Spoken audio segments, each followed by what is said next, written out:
Yay! I believe I'm live. Good evening, everybody. How are you guys doing?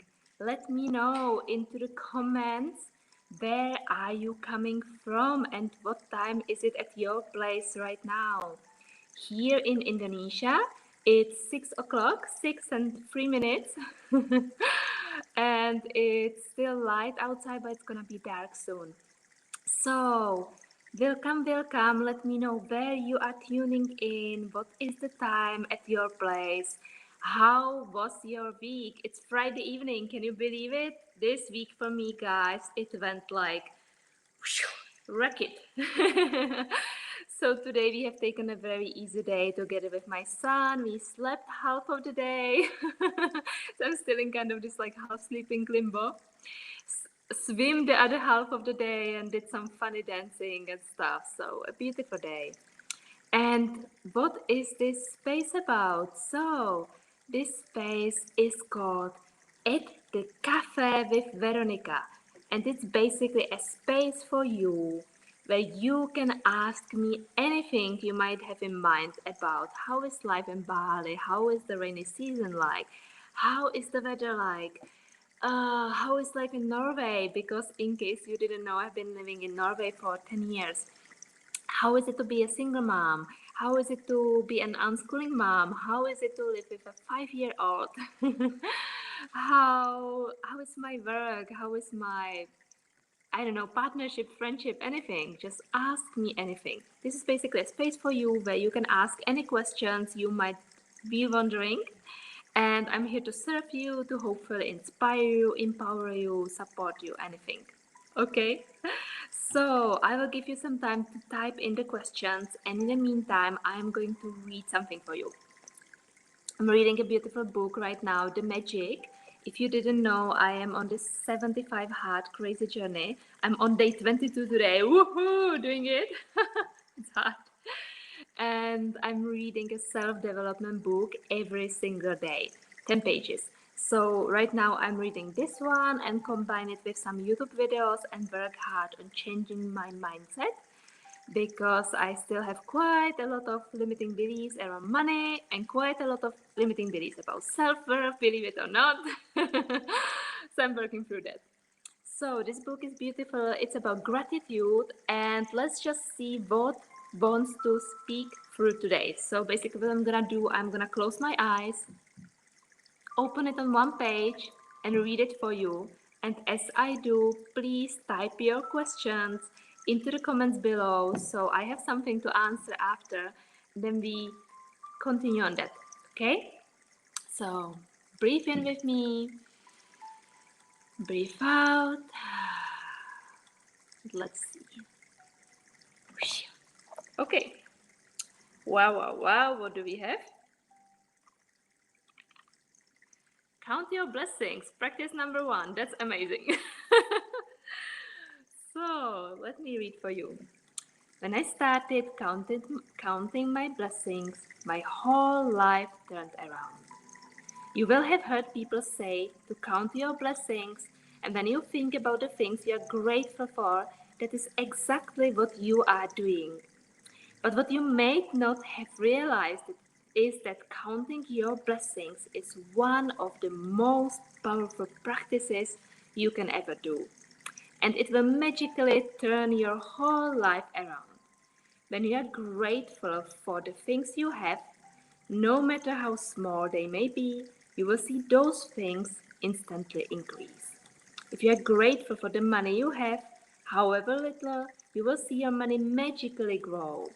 If you are grateful for a relationship, even if it is not perfect, you will see it miraculously get even better. If you are grateful for the job that you have, even if it is not your dream job, things will begin to change so that you enjoy your job more and all kinds of opportunities for your work will suddenly appear. The flip side is that when we are not counting our blessings, we can fall into the trap of unintentionally counting negative things. We count negative things when we talk about the things we do not have. We count negative things when we criticize or find fault with other people when we complain about traffic, waiting in lines, delays, the government, not enough money, or the weather. When we count negative things, they increase too. But on top of that, with every negative thing we count, we cancel our blessings that were on the way. I have tried both, counting my blessings and counting negative things. And I can assure you that counting your blessings is the only way to have abundance in your life. Better to lose count while naming your blessings than to lose your blessings to counting your troubles. Malby Dad Babcock, writer. First thing in the morning, or as early as the day as you can, count your blessings. You can write out your list by hand, type it on a computer, or use a special book or journal and keep all of your gratitude in one place. Today, you are going to make a simple list of 10 blessings in your life you are grateful for. When Einstein gave thanks, he thought about why he was grateful. When you think about the reason why you are grateful for a particular thing, person, or situation, you will feel gratitude more deeply. Remember that the magic of gratitude happens according to the degree of your feelings. So with each item on your list, write the reason why you are grateful for it. I'm truly blessed for having blah blah blah blah because I'm so happy and grateful for because and so on. After you have finished making your list of 10 blessings, go back and read each one either in your mind or out loud. When you get to the end of each blessing, say the magic word 3 times. Thank you, thank you, thank you.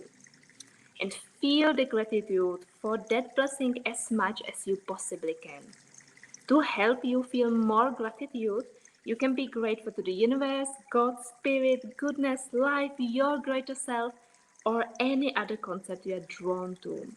When you direct gratitude towards something or someone, you will feel it even more, and your gratitude will have even more power and create even more magic.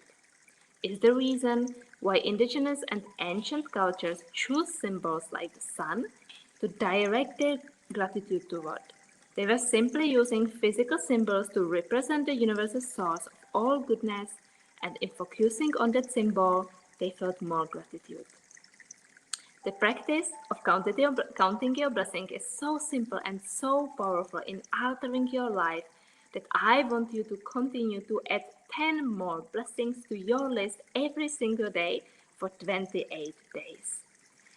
You might think it could be difficult to find 10 things you are grateful for every day, but the more you think about it, the more you will realize how much you have to be grateful for.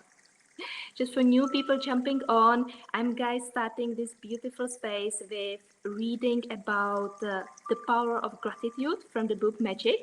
So continue to do so, and as I do so, please type the questions you have for me in the comments, and you can ask me absolutely anything. This is a space for you to ask anything you might be wondering about me, my life, anything.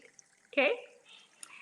So look closely at your life. You have received and are continuing to receive so much every single day.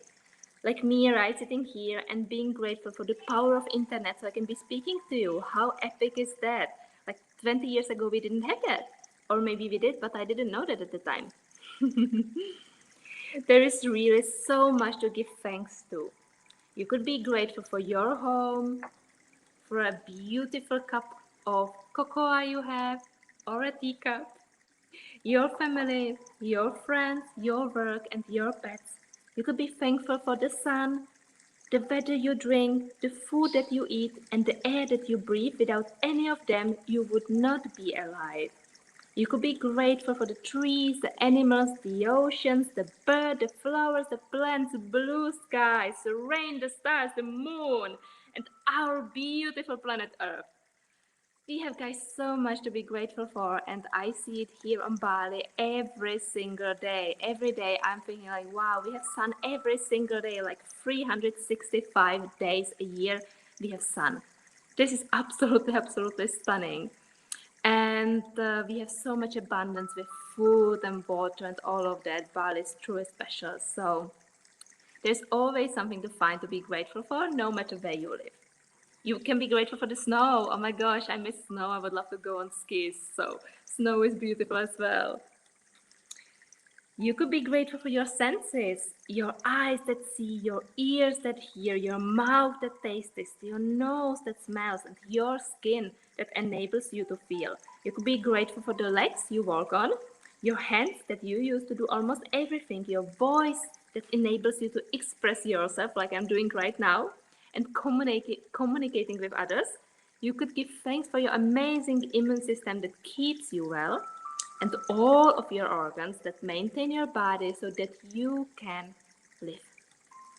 And what about the magnificence of your human mind, which no computer technology in the world can duplicate? Here is the list of subjects that will remind you of major areas you can look for blessings to be grateful for: health and body, work and success, money, relationships, passion, happiness, love, life, nature, material goods and services, and any other subjects you are choosing.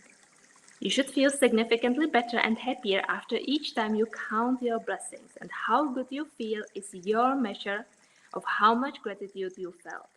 The more gratitude you felt, the happier you will feel and the faster your life will change. Some days you will feel happy really quickly, and the other days it may take a little longer. But as you continue to count your blessings every day, you will notice a bigger and bigger difference in the way you feel every single day. And, and you will see your blessings magically multiply. Okay, so let me just check the comments on Facebook. So this is, guys, practice number 1 of this beautiful magic book. This is a Bible in my collective and community and business. Really love it, love it. And if you want to have more of that stuff, I am gonna do another one on Tuesday. So you can join for that. Let me know. But let me see if some questions came through. Those who are tuning in, please ask me anything. Oh yeah, I see the comments there and I don't see them here. Okay, that was fun. So, oh, Roxana. Hi, how is it possible that I don't see the comments? Let me see. That was strange.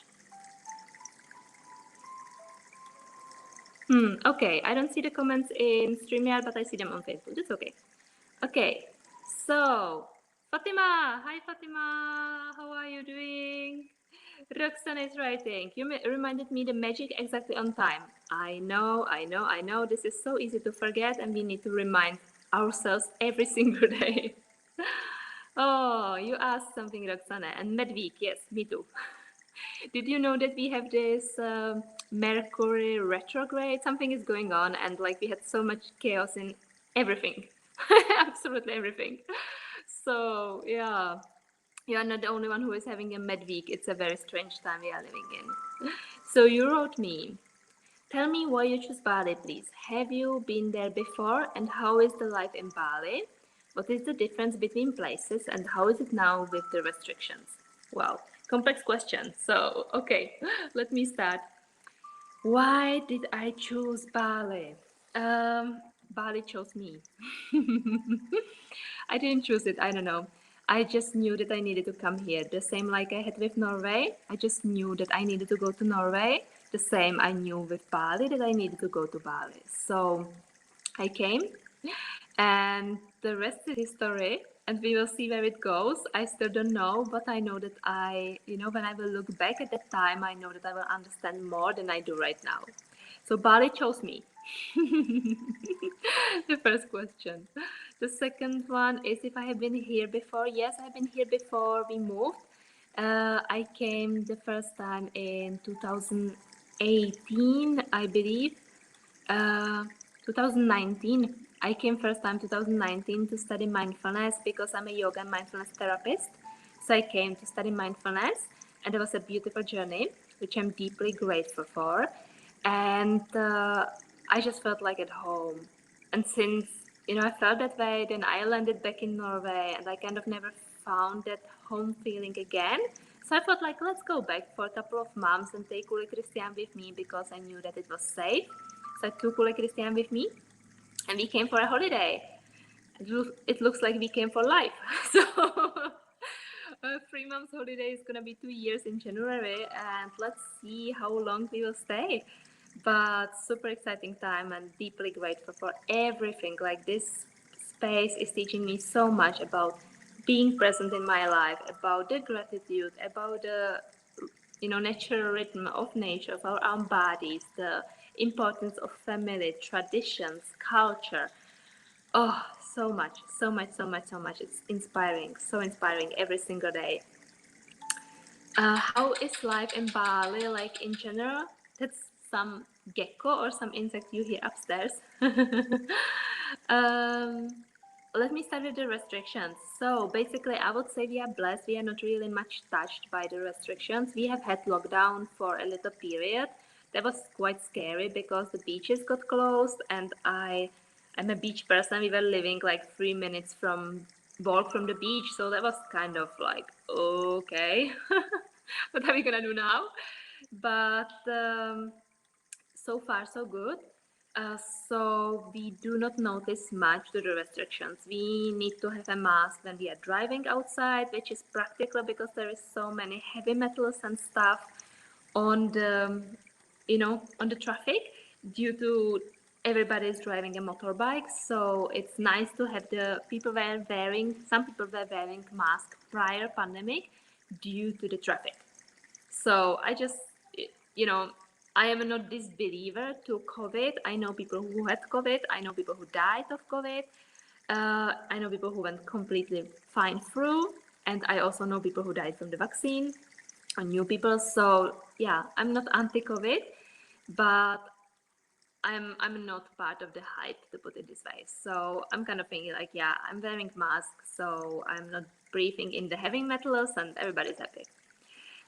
So that is one thing, and otherwise, we don't go anywhere. So if you wanna enter a shopping center, you need to be vaccinated. If you wanna enter certain places, you need to be vaccinated. But I don't even notice because I don't go to these places. I moved to Asia to be able to go to the farmers market, to be able to, get veggies directly from the farmers, to be able to spend my time on the beach. So far we are not much affected. But I know that some people are, and for local people, it's much worse. For local people, I believe the mandates are quite high in order to, having the job to keep your job, which of course is not for everybody, and there should be a freedom, right? I'm not an anti-vaccine person, but I'm not pro-vaccine either. I think you should do your research, and basically there should be a freedom around it. So for some local people it's a big deal. For some local people it's not deal at all because they have a private job, like for example my nanny, she's working for me, right? So depends what you do. But I would say generally the flexibility here is bigger than other places, and also there is not this like fear and panic, which I have not experienced personally because I haven't been in Europe during the pandemic, but I have heard people experiencing. And Indonesia is pretty simple. Like you would have certain laws you're supposed to follow, but there is always possibility to speak with people and find a way which works for everybody, as long as you're not hurting somebody, as long as you're not doing something super stupid. Then I always feel like there is a way. So, for example, they say that if you do not have mask on, like on the beaches and stuff, you will get deported. Being a white person, it was very scary for a period, and then it kind of eased down. So I am not saying do not follow the rules, do not take it that way. I'm just saying that it's pretty relaxed culture here in general, and the same is with the pandemic. How is it? How is the difference between places? There is a huge difference. They are basically, there are many places around Bali and also Lombok because we have been living 1 year in Lombok.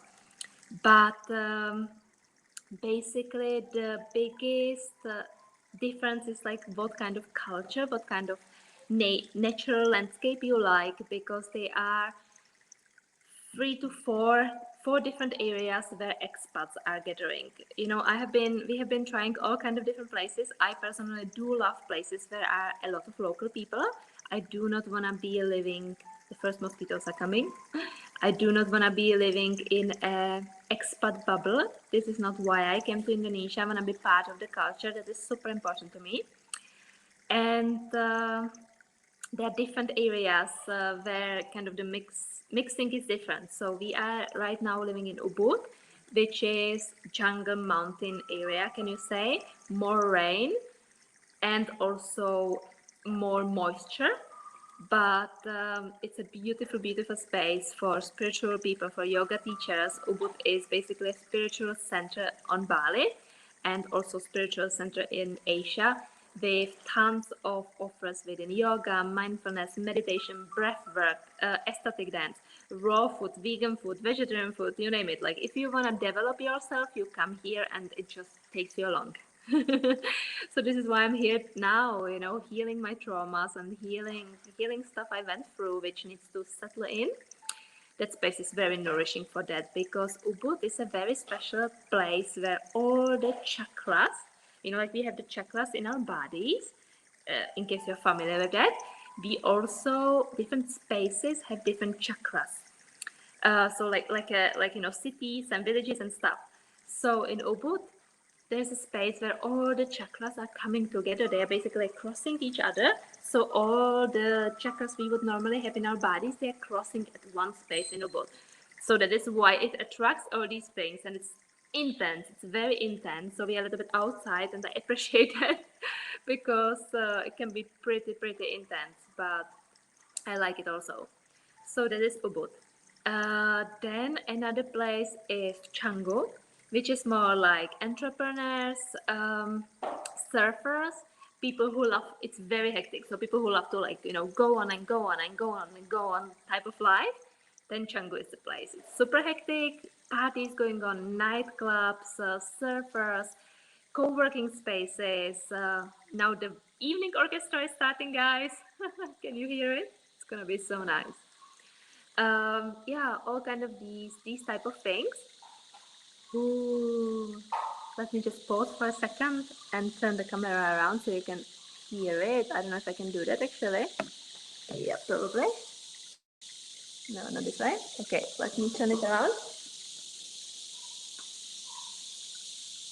I'll take you out for a evening orchestra. It's so nice.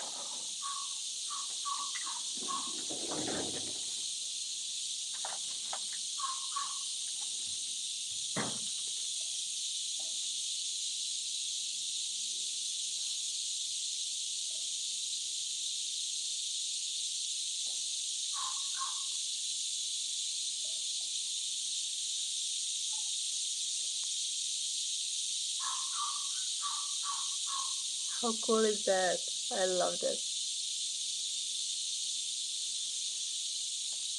So, as you can see, Ubud has basically this type of energy. It's like very retreat-like space with, this like sanctuary, nature. Let me get the camera back. Sanctuary, nature, self-development, growth, type of thing. So that is Ubud. Then you have Canggu with this like go, go, go, go, go, go, go energy and surfing and all of that. Then you have Uluwatu, which is down south, which is basically crazy, crazy high cliffs and a lot of surfing space, but like really pro surfers, on deep, deep, deep waves, open ocean. So, and like amazing, majestic view of the cliffs and temples and stuff. And then you have Sanur, where we were living prior to Ubud, which is beautiful laid-back city where everybody is cycling, and the beach is more like a bathtub. There is so much water most of the time. So it's amazing if you have small kids and they can just swim there safely and running around all the day. So Sanur is pretty much like lazy, laid back, for people who love yoga in the morning on the beach and yoga in the afternoon for the sunset and kids playing around. So I love that one as well, definitely. We've been living there for 5 months and it's beautiful, beautiful area and kayaking and stand-up paddling and fishing, traditional fishing. Actually, like Sanur and outside of Ubud, like we are now, are probably the two main areas if you wanna meet local people. If you just don't wanna live in your expat bubble, and Ubud is easier to meet other expats. Sanur, it's more like blended families. Women from abroad and men local, or men from abroad and women local, while here you will meet like whole expat families or single parents or single people living. So that's probably the biggest differences. Okay, let me see.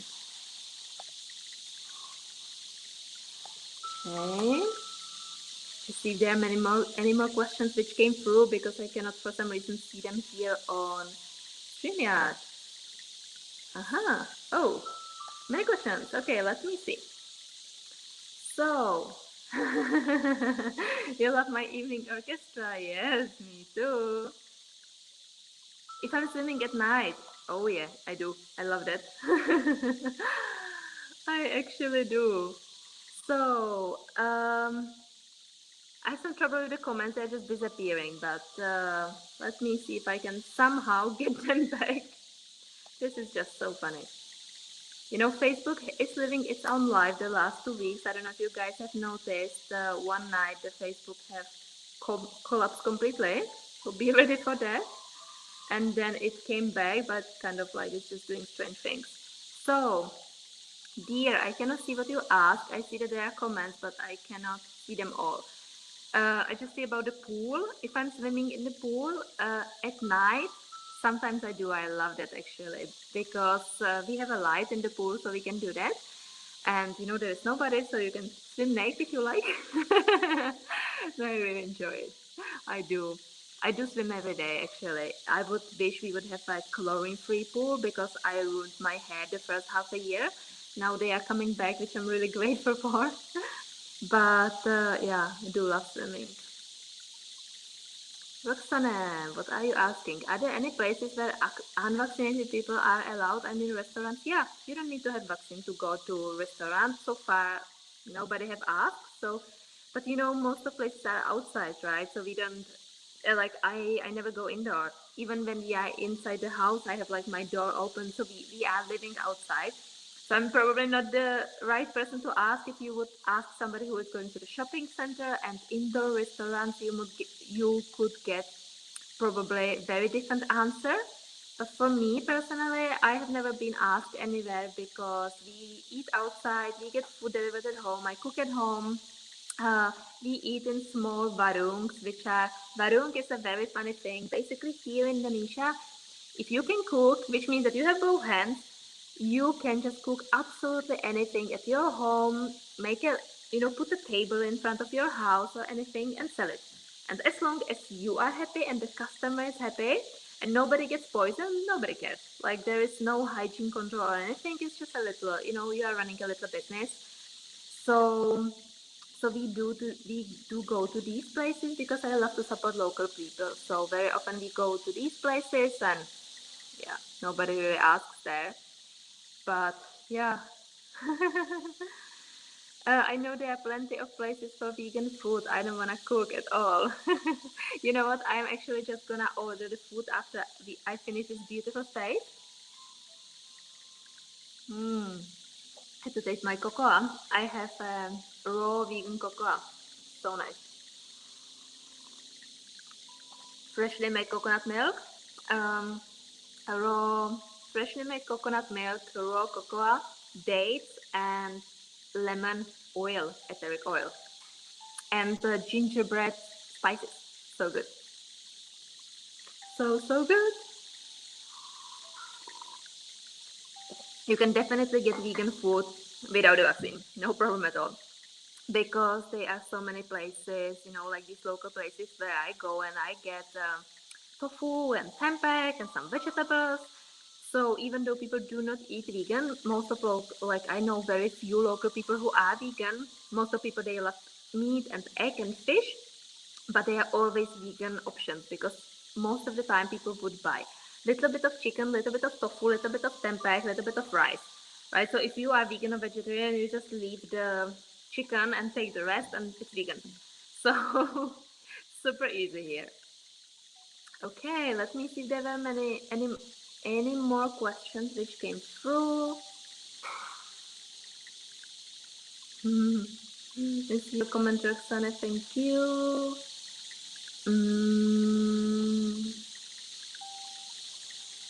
I don't see anything more.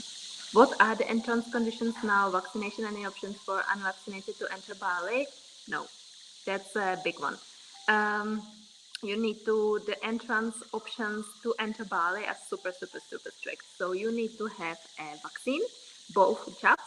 You need to have a PCR, I believe, and you need to do 8 days of quarantine. Now they actually went down to 5 days quarantine in Bali. Before that, it was only 8 days quarantine in Jakarta. Now you are able to quarantine in Bali. And I think it's about it. And then you need to have, the proper visa, which now they still do not do tourist visas. They do tourist visas only in for some countries like China and Japan and different countries. But most of the countries they still need to have the long-term business visa or social visa or other visas. And you need to have health insurance or sign down that you are going to cover your own expenses in case you get COVID if you do not have insurance which is covering COVID. So basically, insurance, proper visa, 5 days quarantine in Bali, and vaccination and PCR. So they went pretty crazy and they opened officially for tourists 3 days ago. But I do not see that many people coming with these requirements because it's pretty intense and expensive and everything. But yeah. So these are the requirements right now, unfortunately. But we will see. The world is changing, and I believe it will all work out at the end, and we will enter a normal world in different but normal. I know, Roxana, I know. Yeah, okay, let me check if there are any more questions, and if not, then we will close up with a song. I want to share a song with you. Let me find the text. I hope you are enjoying my spam music, if you can hear it. So, okay, I'm checking the questions.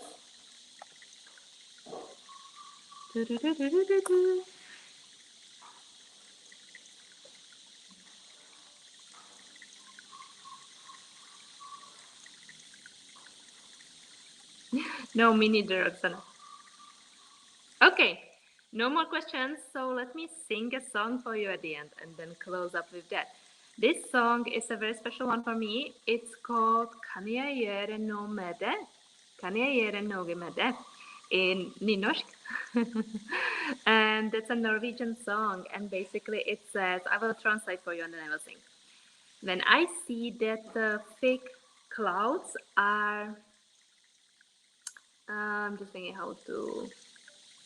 Yeah, it basically describes like all the difficult things which can happen, like thick clouds coming, people being mean to each other, rains coming, people do not treating each other with respect and care and all of that.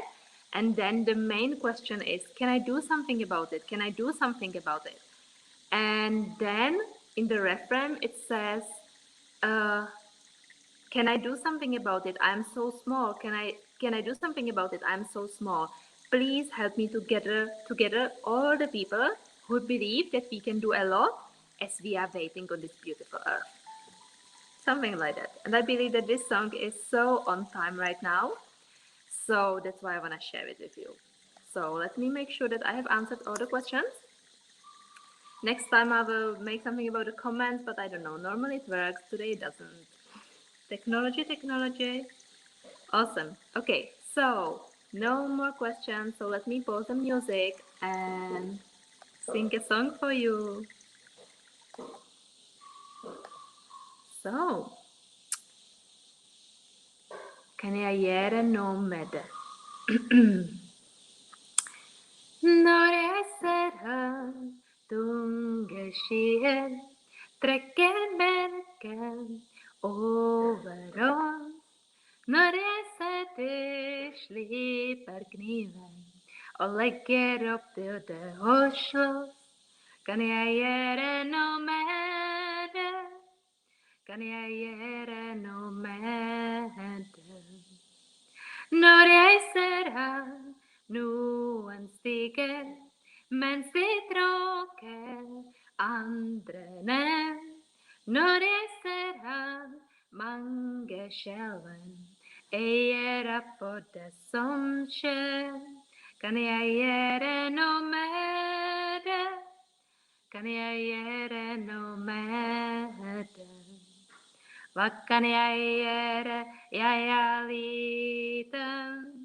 Hva kan jeg gjøre, jeg er liten? Hjelp oss alle vi som tror at mye kan vi hvis vi vil det, mens vi venter her på jord. Hva kan jeg gjøre, jeg er liten? Hva kan jeg gjøre, jeg er så liten? Hjelp oss alle vi som tror at mye kan vi hvis vi vil det, mens vi venter her på jord. At mye kan vi hvis vi vil det, mens vi venter her på jord. Yeah. There was a little song to you from me. Basically what the reference says is, what can I do? I am so little. What can I do? I am so little. Please help me to gather everybody who knows that they can do so much as we wait here on this beautiful earth. And we can do, guys. Like the world is crazy. Our families are crazy. Our friends might be crazy. There's so many things and there is so much division in between people, and you might be now losing people who are the most important for you. You might be now losing people who you thought were friends. You might be losing people who you thought were family. And that's all okay. I know it hurts. I've done it myself in the past months and weeks and you name it. But I also know that we will find our community. We will find our tribe. And we are so many who want to create a change, and so many are already making it, including myself, hopefully. And we can get through this together. Thank you, Roxana. Norwegian. It's Norwegian. The song is in Nynorsk, which is a Norwegian dialect. But I cannot speak that much Nynorsk, so I sing it in bokmål, which is a Norwegian written form. They have two variations of the language. Okay, so thank you so much for coming in. Thank you so much for joining for At Cafe with Veronika. I hope you enjoyed it so much, and I will see you in the next one next Friday. Have a beautiful, blessed weekend, and I speak to you soon. Bye. Mwah. Thank you for coming.